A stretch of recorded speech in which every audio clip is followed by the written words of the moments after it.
So hello and welcome along to another edition of Isolation Interviews for Hospital Radio and my YouTube channel. And I'm super excited that my guest today is an amazingly talented actor. She is, of course, Annette Badland. Thank you for joining me. Oh, thank you for the praise. It's my pleasure. We've spoken before on radio, so it's fantastic to actually meet you now. Exactly, and it's great to have you back on. I mean, I had such a pleasure the last time we spoke, and I knew I had to get you back on here for a chat. Now, obviously, the world has completely changed since the last time we spoke. I mean, for you, how did you find the early lockdown, and how have you been finding just the situation we find ourselves in? Well, it constantly changes, doesn't it? So that's tricky. It provokes all sorts of emotions constantly and responses. I was in a play up in Liverpool when we were locked down, so that had to close. We'd only been open about 10 days. We'd done our previews and the press night, and we were just beginning to kind of take the play over and enjoy ourselves and things. So that was a great sadness. And then I was meant to go straight on to Midsummer Murders after that. So all of that, like most people, my year that I saw ahead of me dissolved. And my partner is older than I am and needs shielding. So I had to become very responsible, and I couldn't get delivery, like so many people, I couldn't get deliveries, anything. So I would go out once a week with my gloves on and my mask and not allow him near me when I got in, don't touch me, don't come near till I've washed, so very responsible, I suppose. I was one of the people who cleaned a lot. I suppose displacement activity, just keeping busy, being positive. And then, of course, all sorts of little acting things came in, audio work, a web series I did, a live play, which was extraordinary for charity. And that was exciting. And our play, there were 5 plays, and our play was woven through the other plays during the evening. And of course, come the night, although we teched it, there was one play that all the women were in Wales, and one girl didn't turn up. Just technically never arrived. So they improvised for a while and said, Mary's not very good with technology. Oh, she must be here in a minute. And they improvised, tried to do their play. And then up at the bottom of our screens went, Annette, on next, get up, cut, get on. So a bit like theatre, you felt very alive again. But there's a reason why we have technicians and makeup ladies, because I was making props and setting them, putting the light on. I know it sounds minimal, but if you're trying to do a play and your head's in the work, to then be wondering which scene you turn the light on and off, you're moving the camera from in the sink to the table, setting the props, making sure you're changing all of that.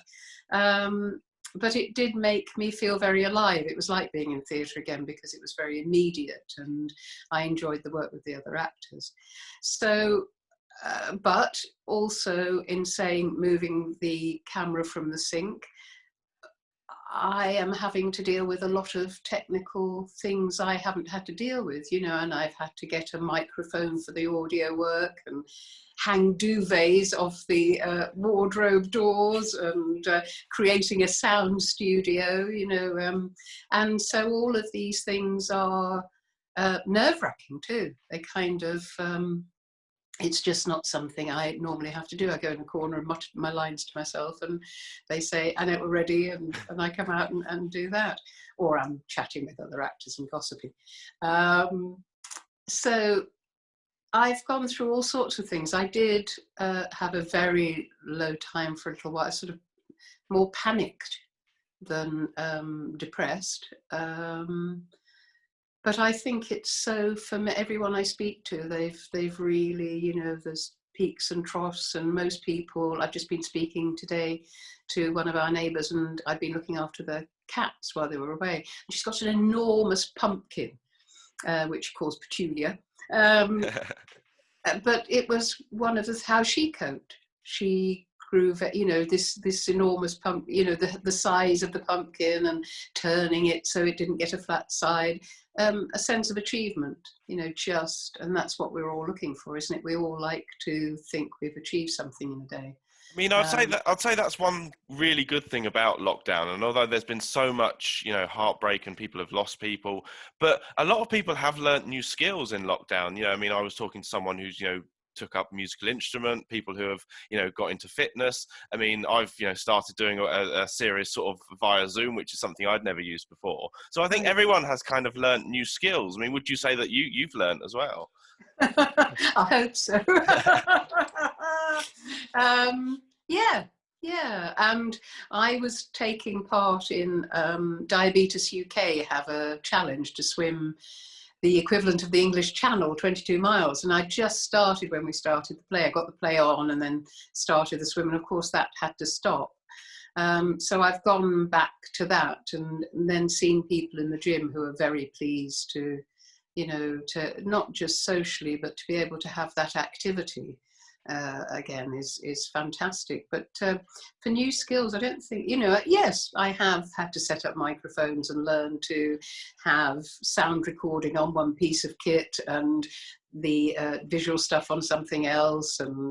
But what I did find was everything I did, they all use different ways of achieving it. You know, one would use one system and one would use another. You go, oh no, I just got my head round this and now I'm having to deal with something else, you know. But it keeps you alive. Those challenges keep you vital, don't they? They do move you on, and it's interesting. You change, friendships, and through it you meet new people and gain people through it, so which is wonderful. And also the other thing about obviously lockdown is, you know, you have to look after your mental health, because that's so important to ensure that, you know, you're looking after yourself, you're making sure that people around you are okay, because it's so easy, I think, in this kind of environment just to kind of slip, you know, down and you know down the slippery slope, as it were. And it's not easily monitored. You don't know it's happening. And then you'll have, you know, a crisis or a couple of days, you know, I would just find myself crying. And hard to pull out of that. But I just had to keep, I think that was, as I say, the cleaning and the, you know, and I had a rota. You know, windows are on this day, just because I suppose I was ticking a box and felt I'd done something in that day. And the other good thing is for you, you're able to sort of do bits to help charities and stuff while you're sort of stuck at home. So that must be nice that you've got that profile. You can do things to help others. Yeah, I guess that more than ever when I was in EastEnders, and I thought, well, this is a privilege, and how can I put back? If you have got some celebrity, it seemed a good way of using it, rather than just, you know, enjoying the praise or the recognition, which I'm quite shy, so I struggle with that, actually, people recognizing me in the street and things. So it was just a way of giving back a bit.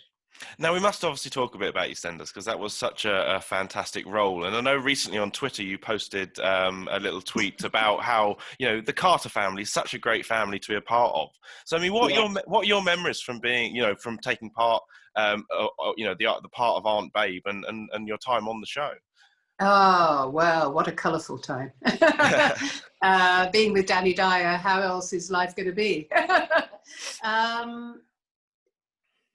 Very welcoming and warm, and you do become a family, because the stories tend to run with your family. You are often in your own family group for most of the storytelling, so you do get very involved in one another's lives. So I mean, I posted family forever, and it will be. We will always be in touch and care for one another, because it's also quite tough there. You know, the work schedule's hard, and you know, you're often with that family more than your own home life. So how could it not kind of go on into the future? And I mean, Um, obviously, working with Timothy West as well, and Linda ah, Marlowe. I mean, they were all of you were just fantastic in the roles that you played. So it must be great to know that you're a part of such a great show, and doing these fantastic storylines.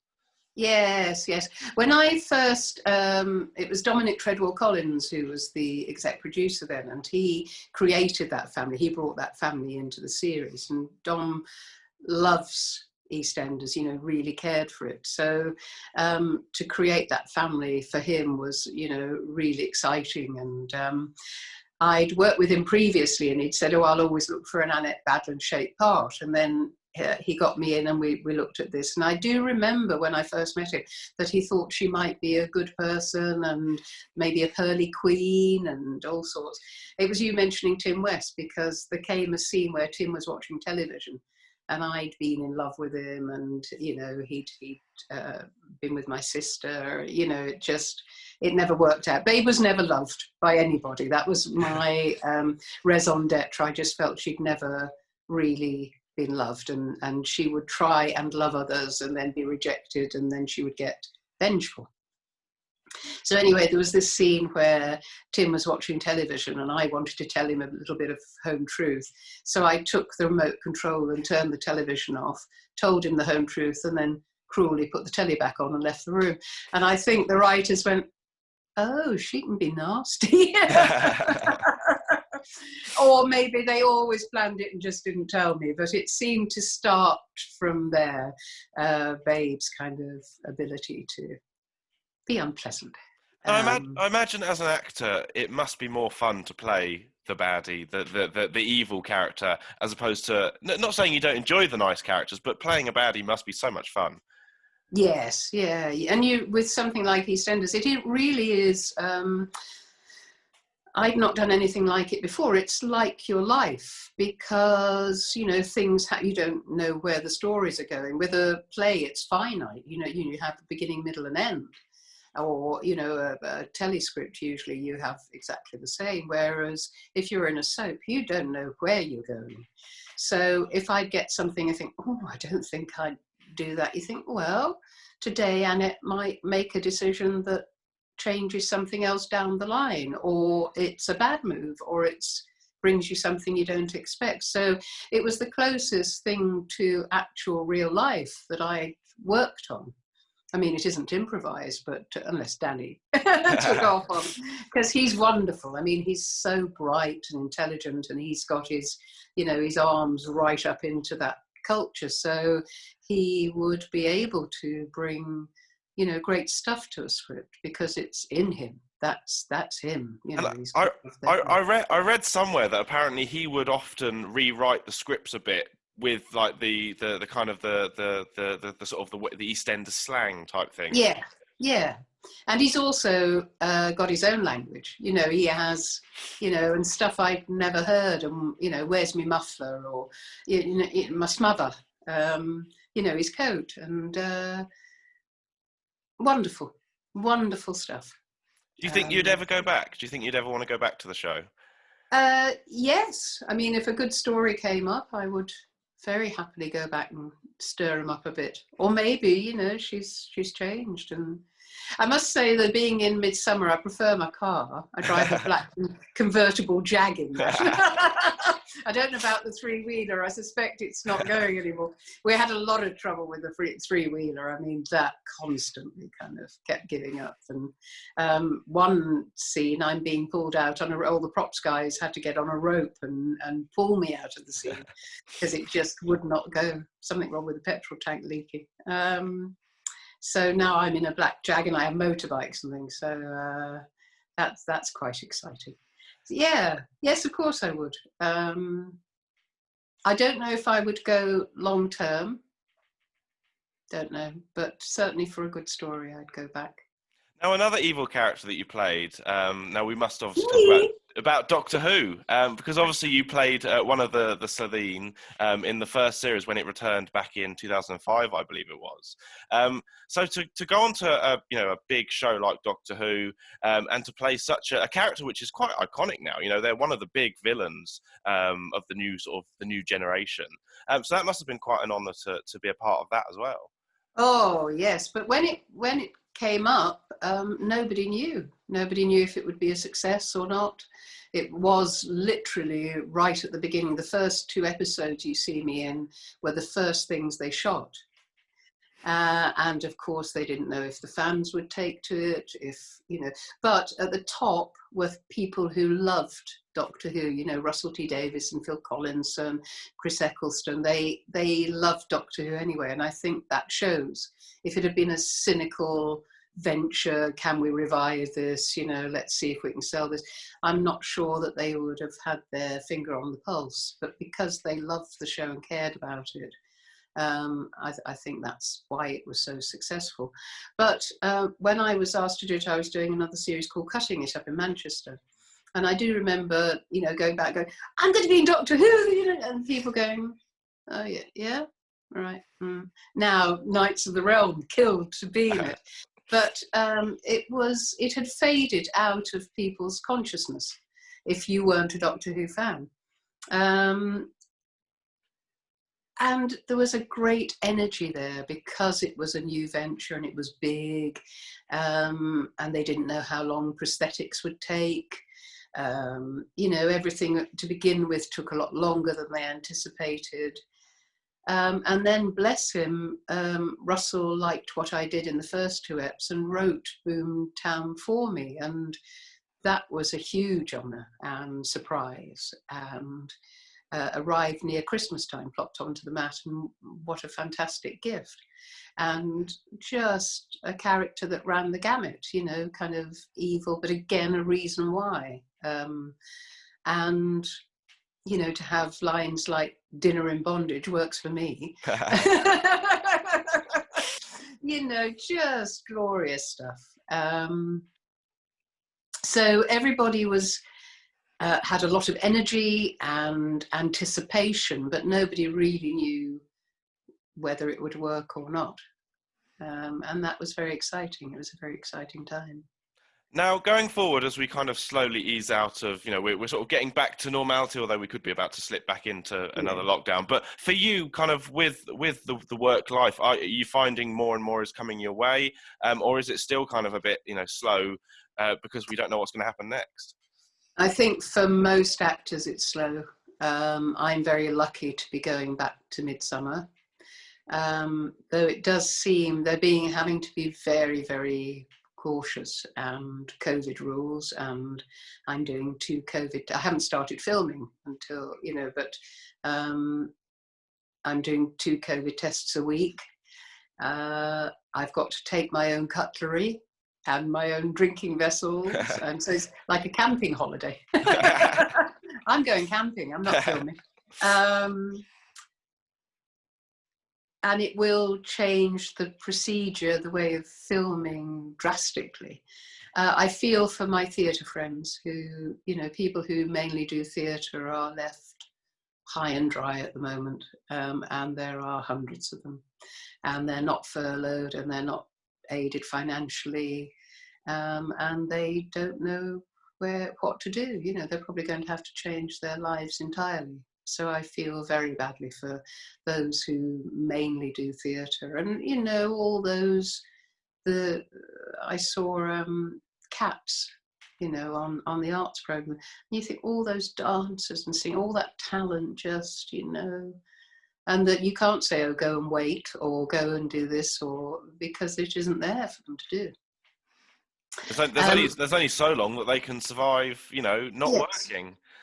But it's a creative industry, and people will try and do things. They will. It's just our instinct to kind of try and create something. So, they will diversify and they will think of ways how we do outside theatre in England in the winter, I don't know. I actually went to see a play about female football players, and it had been written for a theatre, and they used Dagenham FC football stadium. Oh, wow. And we were all in the stands, and the performers they didn't go as far as the pitch, they were in the grass area behind the goal, but just wonderful and a great evening. So people will think of stuff, they will make it happen. And certainly filming and things is slowly, and television is slowly coming back, and they're trying to do stuff. But it will be a very different world, as it will for everything, I think. Now, I just want to say it has been an absolute pleasure talking to you again, of course. But before we go, have you got any messages you'd like to give to anyone who is listening in hospital at the moment? Oh, I wish you well. I've been there, and I know how boring it can be, and radio. I loved the hospital radio, so I wish them well. What more can you say? And happiness, and getting back to their families and what they love. Thank you so much, Annette. It has been an absolute pleasure. Of course, keep safe, and thank you again for giving up your time. You keep safe too.